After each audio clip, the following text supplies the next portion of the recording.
feel free to continue to eat. We're going to continue with our program. They did want me to let you know it is last call for food, so if you would like anything now would be the time to get up and get it.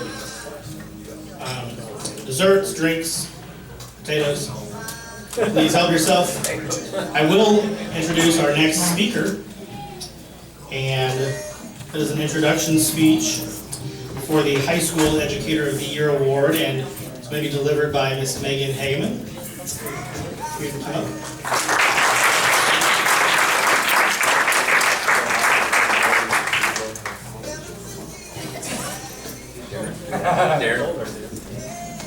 Oh, I didn't even notice that. I'm used to just having that kind of in the background when I talk. I thought it was for karaoke, so go for it. I don't want to scare y'all away, so.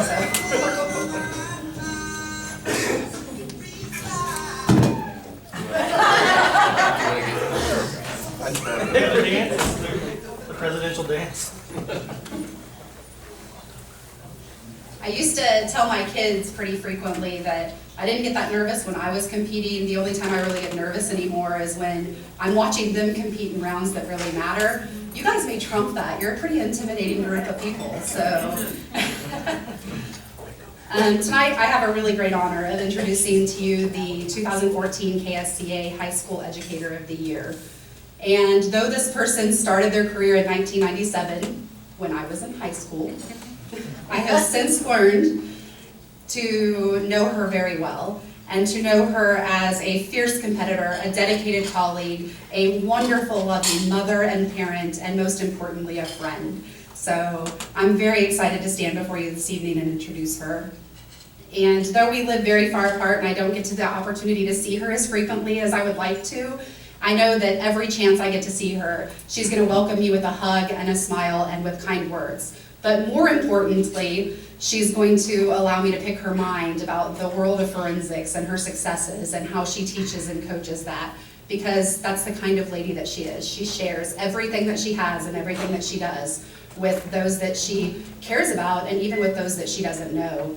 And I also know that when we're tapping together at 4A State and Oration, she's going to save my bottom anytime I make a mistake. So it's fabulous to have her do that. I have never seen her in a bad mood in all the years that I've known her, and she only speaks the kindest words about everyone that is involved in this great activity. She has a kind word for everyone, a smile for everyone, and she's very welcoming in the community. And I think that that's a great, great characteristic. And I'm so glad that we have people like that in our activity that truly shine and truly represent us to the fullest. But one of the things that I most admire about this individual is that she's a lifelong learner. And her willingness to go out and learn and continue to find the best practices never ceases to amaze me. And I think it's most importantly evidenced by the fact that she's no longer just kicking our tails in forensics. She's also kicking our tails in debate now. And she's doing so regularly and with kids that are just stand up the best quality that you can get. She has coached state champions in individual events far too numerous to count. Her program has reigned at the top of the 4A classification in forensics for the past 3 years. And even before then, she was successful when she was in 5A and has been successful for many, many years. Last year, her debaters finished second in the 4A speaker classification at state. Her teams are professional, they're polite, polished, and humble. They are a joy to be around. And I know she gets compliments on how professional that they are and that they behave, and that speaks very well of her. In addition, she's led a multitude of national qualifiers that have reached the final stage and represented not only her program in the best slide, but the state of Kansas in the best slide as well. She has served as an inspiration to me, and I aspire to someday be half the coach that she is.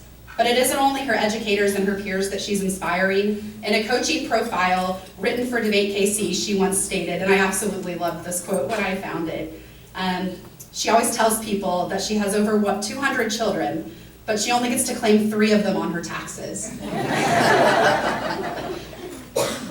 To her students, she's more than a coach, she's a mother. In fact, one of her former students provided me with this statement to share with you this evening. She becomes more than just your coach. She teaches you that speech and debate goes beyond the classroom and that you are meant for greatness. She lets her students realize that our voices are gifts and that we all have a message to share with the world. so everyone can feel the same passion that we felt when debating or performing. Without her, I know that myself and so many other students would not be where we are today, and I constantly thank her for everything. She is truly a blessing to the world of speech and debate. That student was Deontay Minor, as many of you may remember from his excellent years of competition throughout the state of Kansas. And although this banquet isn't held on a Wednesday, I would choose this person for my Woman Crush Wednesday any day of the week. It's my privilege and my honor to introduce you to the 2014 High School Speech Teacher of the Year, Mrs. Jamel Brown.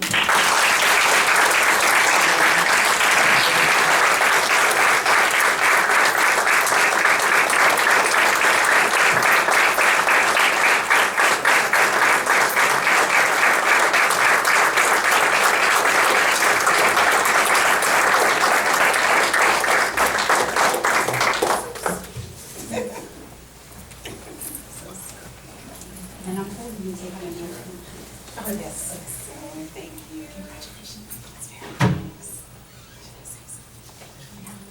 Thank you. Megan is so sweet. I love her nails all the time. Thank you very much. This is really nice. It was funny, my husband turned and gave me the look when she said, "Oh, I've never seen her in a bad mood." He gave me that look. Yes, definitely. I think it was Pam earlier in one of the sessions, she mentioned we have to remember that we have families to go home to. And I just want to say thank you to my husband. He is that father who's taking the kids to dance lessons, taking them here, taking them there, so I really appreciate you, Leon. Thank you very much.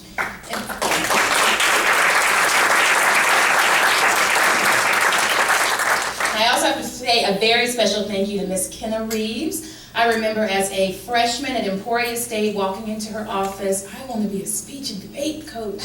And she's like, "Sit down, let me tell you what you need to do."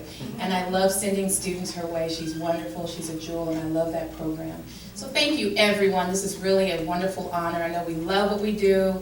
It's tiresome, but I still know that we do it because we love our kids. And then Megan, one more thing. I have not had a kid on the final stage at NSDA yet, but that is still a goal. That's going to happen soon, hopefully. But thank you, thank you.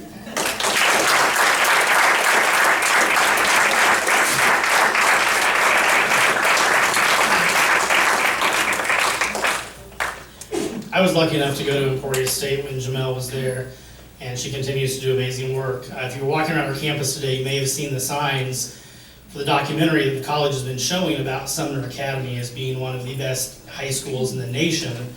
It's a great documentary if you have a chance to see it, but it's because of people like Jamel that continue to do that work. It makes that school so great. Congratulations. It's my pleasure to introduce our next introduction speaker, who will be doing the introduction for the Collegiate Educator of the Year. Kenna was one of my professors at Emporia State. I love waking up to her Facebook posts. She'll tell you that's probably like at 11 or noon, and it's probably true, but it's always a pleasure. And so Kenna Reeves will be doing our next award presentation.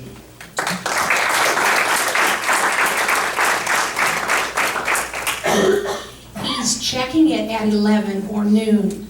I post at 4 or 5 in the morning. Megan, before I get to the introduction, Megan mentioned karaoke. I want to invite all you young people who don't understand what really good music is. Mr. Bodie and I will be finding Moody Blues on karaoke someplace, so join us about, what, 9 o'clock? Sunset Bar. Okay. And he can give you the words. The great Nelson Mandela said, "Education is the most powerful weapon which you can use to change the world." Tonight, most of us are in classrooms, and we do use that weapon with hundreds of high school students and university students. A few of us, though, have spent our professional life not just using that weapon, but becoming exemplary and using it in monumental ways. It is with gratitude and humility that I introduce the recipient of this year's KSCA's Outstanding Educator at the Collegiate Level, Dr. Stephen Earl Catt. I have to tell you, I'm not usually nervous, but Steve is so special to me. This is really overwhelming for me. And I tell my students that sometimes even speech teachers get nervous and get overwhelmed. Aristotle called this what, folks? Pathos, thank you, Pam, head of the class. Steve's credentials are very impressive. He has both an undergraduate and an MA from the University of Arizona, an MBA from Arizona State, and his PhD is from one of the best communication programs in the nation, The Ohio University of Athens, Ohio. He has been professor at Emporia State since 1977, and he has served as chair of the Department of Communication and Theater for the past 20 years. When Darren asked me if I would introduce Steve, I said I would be glad to and jumped at the opportunity. I went first to his students because since this is a teaching award, it seemed to me that I needed to quote them. Apparently, Dr. Cat uses a hypothetical bill in lots of his examples, and I realize these are private jokes, but this is for him, so please bear with us. His nickname is in the department is Mr. Communication, and any of his former students who are here, if we have some, know how he defines communication. It is what? The sharing of meaning. The sharing of meaning. That has shown up on more than one communication student's t-shirt. Now, we have Lambda Pi Eta, which is the honor organization. It's certainly been on those, but we also have something I'm a little less proud of, which is called the pub crawl. Happens in the spring. No Moody Blues. Cut that out. And it's shown up on those as well. However, all the other professors and I tell them that there cannot be alcohol on a t-shirt that has your quote. Steve, that's very important. Students also talk about his agelessness. I stopped the conversation, but it did go for a little while. Oh, he must be in his 40s. I think he's in his 30s, but he has stories, so he must have been in college when he was 12. I tell him that's right. Then somebody says, I think to be that smart, you have to be in your 50s, and then I stop the conversation, Steve. His shoes and his belt always match. And the men in the class talk about that. He practices what he teaches and is known as the king of the paraphrase. Again, if you know Steve, you know what I'm talking about. His stories are the best and his students appreciate that. I promised Kaylee Perkins that I would not give her name once, so Kaylee Perkins, so I've given her name twice now. She said that she likes his jokes so much that she actually writes them in her notebook and then she keeps a file. And I asked her why she doesn't keep my jokes. And she said, well, Kenna, Dr. Katz are appropriate and they're funny. My stories and narratives are sometimes funny, they are rarely appropriate. Steve Cat is a true supporter of the BSE program in teacher education at Emporia State. He was by Jenny Higgins' side and then mine when I became coordinator of the BSE program, fighting every battle we needed to fight. And he continues to fight those battles for us. He is a man of integrity. He is a man of honesty. He is a man of fairness. He is a man of trustworthiness. He has one of the best work ethics of anyone I've ever known. I'm sure that Aristotle was talking about Steve when he talked about ethos. Pam, I was waiting for you to give me that. Okay. These may be my words this evening, but trust me, they are words that are said by many folks who know Steve Cat.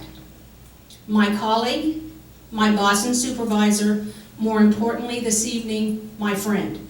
Dr. Stephen Earl Cat, it is my pleasure to present you with this well-deserved recognition from the membership of the Kansas Speech Communication Association.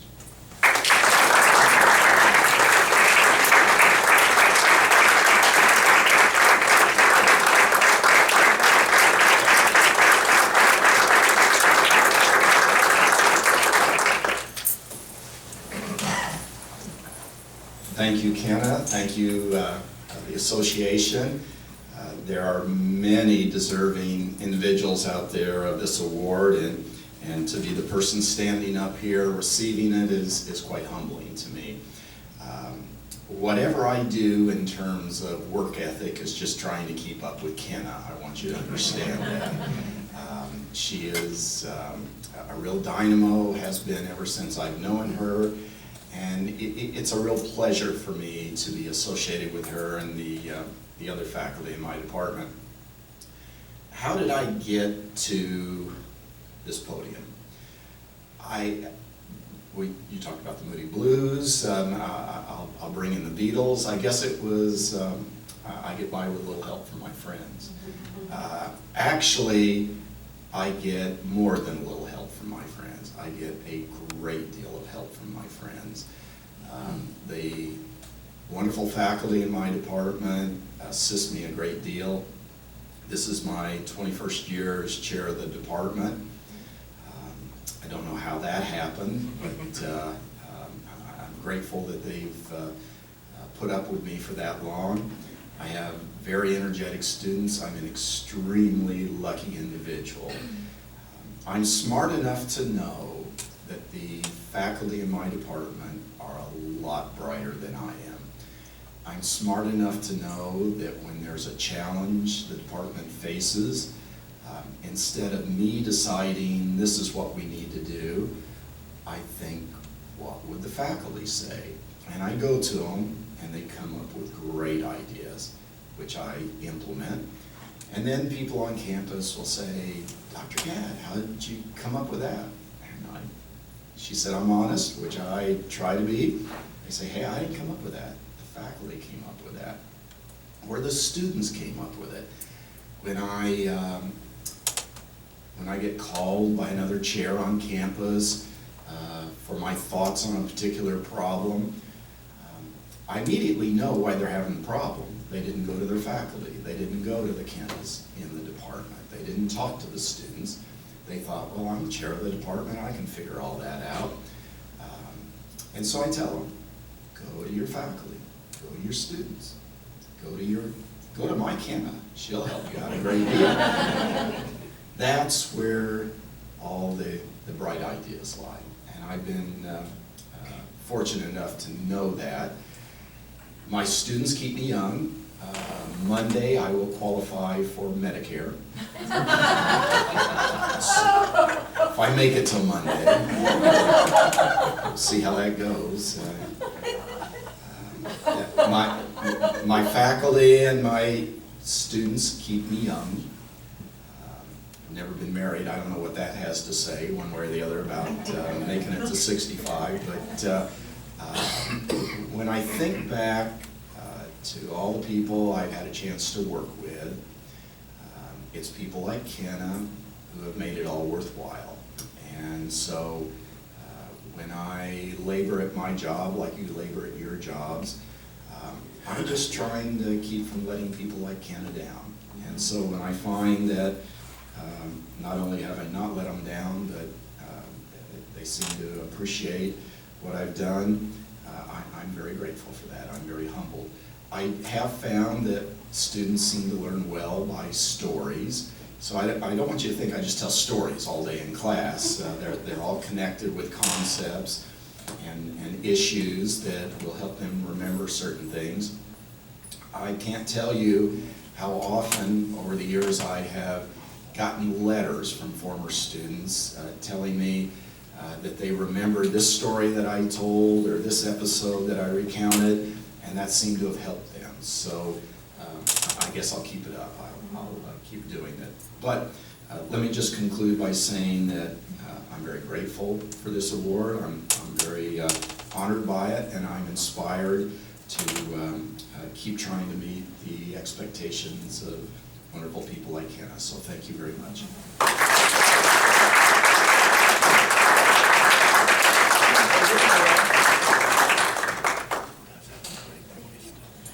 20-ish years ago, when I was at Emporia State and I took organizational communication from Dr. Catt, first day of class, went to the restroom before class, and I didn't know Dr. Catt was teaching this class. I hadn't never met Dr. Catt, but there he was in the bathroom.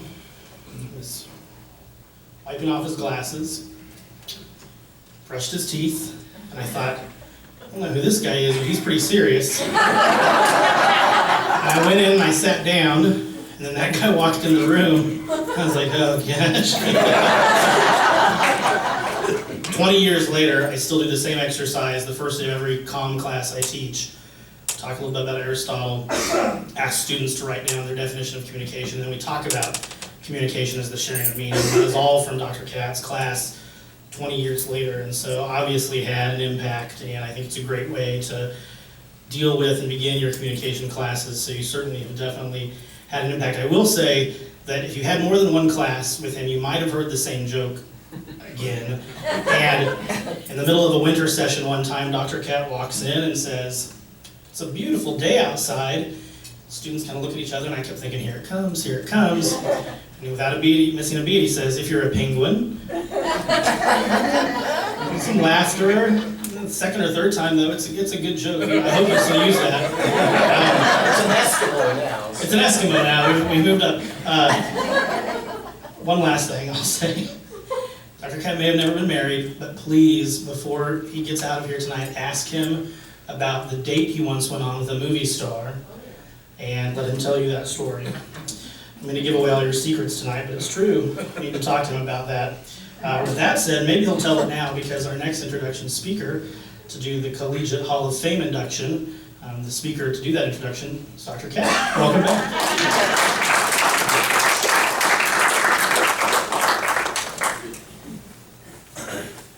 This is much more enjoyable for me.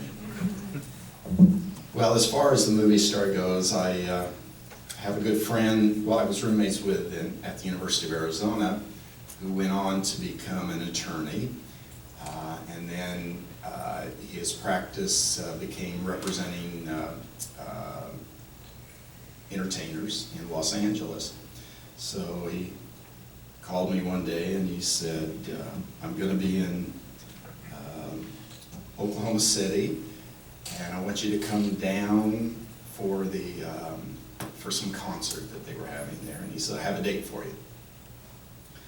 Hadn't had a date in a while, so I thought, okay, this is looking up. And so I get down there, and he introduces me to my date, Morgan Fairchild.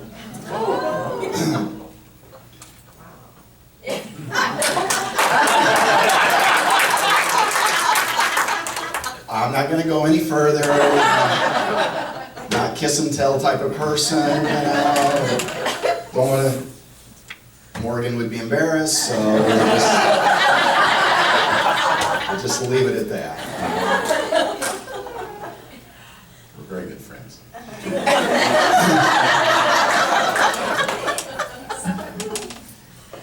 As is the person that I'm going to introduce as the inductee into the Hall of Fame. Dr. McGlone, Dr. Edwin McGlone, has a very impressive record.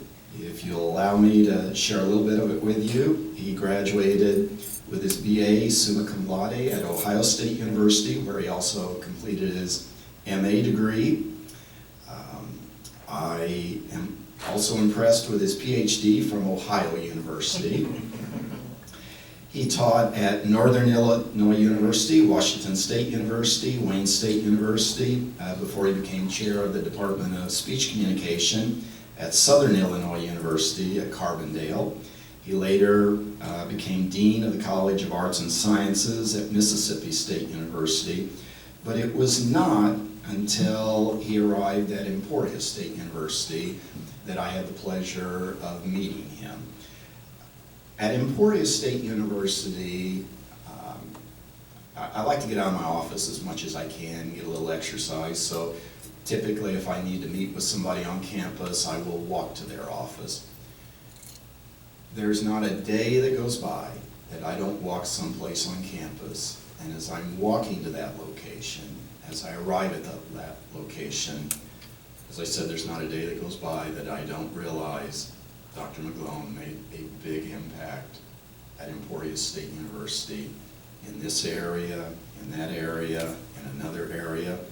For example, he served as Vice President for Academic Affairs at Emporia State University. He was the acting Dean of Graduate Studies. He was Director and Dean of Continuing Education. Director of Assessment, Executive Director of the National Teachers Hall of Fame, and throughout it all, he was Professor of Communication. I remember when I was first shown his vita as he applied for the job of Vice President for Academic Affairs, my first thought was, I need to do everything I can to make sure this person gets the job, because his credentials were so outstanding. And for us to have the opportunity to have a gentleman of his stature in my department was quite a feat. And so I'm not saying he got the job because of me. He got the job because of his tremendous qualifications, but I certainly was a big supporter and remain a big supporter today. Dr. McGlone is one of the most caring individuals I have ever known. He makes great sacrifices in anything he gets involved in. I served as chair throughout the time that Dr. McGlone was at Emporia State University, and I can't begin to count the number of times that Ed shared his advice with me on difficult issues. I remember when John Lehman had a heart attack over Christmas vacation and was going to be out a whole semester based upon the bypass surgery. Dr. McGlone, I believe, was the first person in my office after word about John Lehman's condition was disseminated. Dr. McGlone was the first one in my office asking me how he could help. He taught an overload course that John would have been teaching had he could have returned that semester. Ed didn't get any pay for it. And by the way, I'm still working on that, Ed. I'm trying to get you some money, but things are tight right now, so I haven't forgotten about it. He taught the course, no extra pay. We have a capstone course in the department that's taught by an extremely capable young professor. The students in that course do very impressive research each year. It's just a marvelous thing. That course exists because of the work of Dr. McGlone. That course is the important contribution to our students because of Dr. McGlone. The teacher that teaches that course stands on the shoulders of Dr. McGlone and the effort he made to get that course going. The work I do in the department, when I am successful, I'm standing on the shoulders of Dr. McGlone because of advice that he's given me over the years, because of things that he did for the department that have enabled me to then move on from there.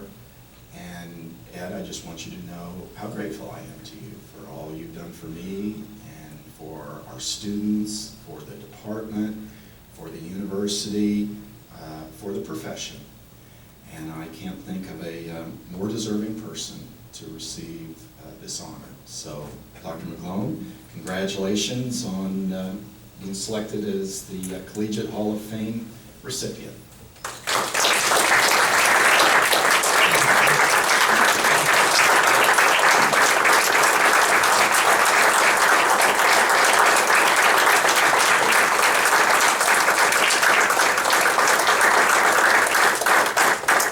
And I didn't want to tell you until you got up here, they ran out of money and there's no plaque. So, I'm sure there is one. It's in there. Is it? Yeah. This one's got your name on it. Why don't we go with this one? It's almost spelled correctly. It's good enough. It's good enough. It's supposed to. It is. It's got. Listen, sometimes they didn't just stand on my shoulders, sometimes they just walked all over me.